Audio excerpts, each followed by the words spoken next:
Bonjour à tous mes petites patates douces. Alors au menu du jour aujourd'hui, Barcelone-Villarreal.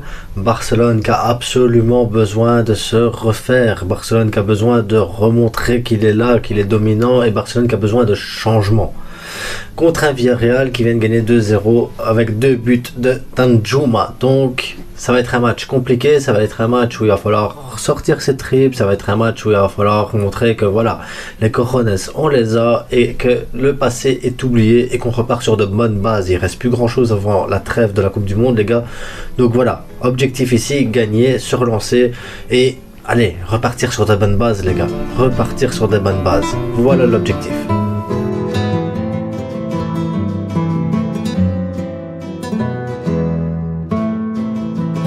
Voilà, sors la vidéo aujourd'hui, malgré que voilà, j'ai pas trop la tête à ça, mais j'ai besoin de la sortir, j'ai besoin de partager avec vous, j'ai besoin. Donc je sais pas si ça va être la meilleure vidéo que je vais sortir, mais en tout cas c'est une vidéo que j'ai besoin de sortir. C'est surtout ça, c'est moi qui ai besoin de sortir plutôt que de la. Voilà, c'est tout, c'est moi qui ai besoin de vous. Donc, on va partir ici sur Villarreal. Le Villarreal ici qui part habituellement en 4-4-2 ici depuis le début de saison. Villarreal, on sait que c'est une équipe solide défensivement et on sait qu'habituellement ils sont bons offensivement. Mais cette année, offensivement, ils ont un peu plus de mal avec les blessures. Gérard Moreno, il y en a d'autres qui sont blessés aussi. Voilà, c'est pas une équipe aussi bien performante que la saison passée. Mais ça reste une équipe solide, ça reste une équipe en forme actuellement. Et nous, bah, c'est l'inverse. Donc il faudra faire attention quand même. Et on a toujours Raúl Albiol, le capitaine, qu'on sait que voilà, il est là défensivement, il est bon. On sait aussi qu'on a Potores. Potores, je suis pas un grand fan de Potores, mais bon, il peut te sortir des grands matchs. On a Parreiro qui est là aussi, on a Danjuma, on a le jeune Yeremy Pino. Yeremy Pino est très dangereux, les gars, qu'il faudra faire très attention, dynamique, rapide et vif sur leur côté droit. Donc à gauche, il nous faudra en défense quelqu'un de dynamique, vif et de même âge, donc je pense à Baldé. Mais voilà, donc Villarreal, il va falloir jouer le coup à fond, il va falloir se battre, il va falloir prendre le truc, surtout qu'ils sont en train de prendre les places européennes, ils sont arrivés au bord des places européennes, donc ils vont vouloir jouer et ils savent qu'on est dans une mauvaise dynamique, donc ils doivent profiter. Maintenant le Barça les gars, donc l'équipe qu'on a eue ici contre le Real Madrid, il va y avoir des changements. Il doit y avoir des changements. Xavi, tu dois faire des changements. Toi, Xavi, tu le sais. Toi, Sergio, tu le sais. Toi, Itachi, tu le sais. Donc, moi, je le sais. Vous le savez, on le sait tous. Il doit y avoir des changements à un moment donné. Donc, ici, les changements, on va les faire tout de suite. On va partir sur un 4-3-3. Et c'est tout. Simple, basique, clair, les gars. Donc, par contre, il y aura des changements. Je le dis, je le précise tout de suite. À gauche, Baldé. Et en défense centrale, Marcos Alonso, Koundé. À droite, Sergi Roberto. Donc en fait, je fais sortir Garcia pour mettre Marcos Alonso par rapport au match qu'on a eu contre le Real Madrid. C'est le seul changement que je mets en défense. Par contre, mon milieu de terrain, je mets Frenkie de Jong, Kessié, Gavi. Vous allez me dire pourquoi Gavi? Gavi, il n'a pas joué tout le match contre le Real Madrid. Gavi, ça veut dire qu'il est en plus grande forme que Pedri. Et Pedri, ben, je l'ai senti fatigué contre le Real Madrid. Donc je pense qu'un peu de repos, ça pourrait lui faire un peu de bien. Kessié, j'aimerais le voir jouer et voir ce qu'il vaut, ne fût-ce qu'une mi-temps. Parce que voilà, il faut qu'il commence à rentrer un peu dans le rythme et rentrer dans le bain. Et allez, un peu de physique comme ça contre cette équipe, ça peut être pas trop. Je pense que ça peut être pas mal du tout. Frenkie, ben voilà. Mon petit papy Sergi, comme je l'ai expliqué au débrief d'avant-match, au débrief d'après le Real Madrid, que j'ai expliqué calmement, Sergio Busquets, il a le niveau pour le Barça. Sergio Busquets, il est très très bon. Sergio Busquets, il est très fort, les gars. Mais dans l'intensité, non. Par contre, il n'a plus l'âge non plus pour jouer des 90 minutes à tous les matchs. C'est fini, Sergio Busquets qui peut faire ça. C'est finito, ça. Sergio Busquets, il est très très bon, mais maintenant, il faut commencer à faire tourner. Il faut laisser reposer le papy. Papy a besoin de repos. On va avoir besoin de Papy Busquets pendant un moment donné dans la saison. On va avoir besoin de Papy Busquets qui tourne aussi avec Frenkie de Jong. Mais Frenkie doit prendre le dessus sur Busquets. Et Busquets doit être là pour faire reposer Frenkie. Pas l'inverse. C'est fini cette histoire. Busquets est là pour reposer Frenkie. Frenkie en 6. Maintenant Kessié pour laisser reposer Pedri.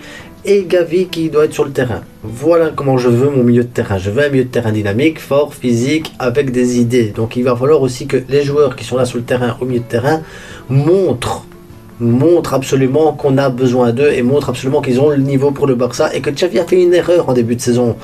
Voilà, ils doivent eux montrer que Xavi a fait une erreur, surtout contre le Real Madrid et contre l'Inter, de ne pas les avoir mis directement sur le terrain. C'est ça que je veux voir. Je veux que ces joueurs-là, ils prouvent que oui, ils ont la place et que, voilà, parce que des Frenkie, on l'entend à Liverpool, City, on s'en fout tout ça, les gars, les rumeurs. Maintenant, les rumeurs, elles vont tomber parce que le Barça est dans une mauvaise position. On s'en fout. Eux, maintenant, ils sont sur le terrain, ils doivent prouver. En attaque, pareil, du changement.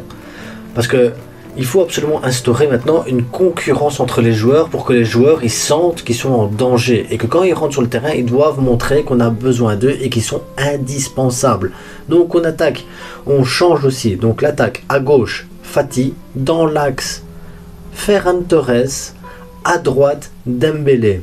Et là, vous allez me dire, quoi? Robert Lewandowski, tu le mets pas? Non, Robert Lewandowski, je le mets pas. Parce que Robert Lewandowski, il m'a déçu. Dans tous les gros matchs, il me déçoit. Il doit absolument être plus décisif. Et pour ça, je pense que c'est le même que Papi Busquets. Le gars, il a aussi 35 ans.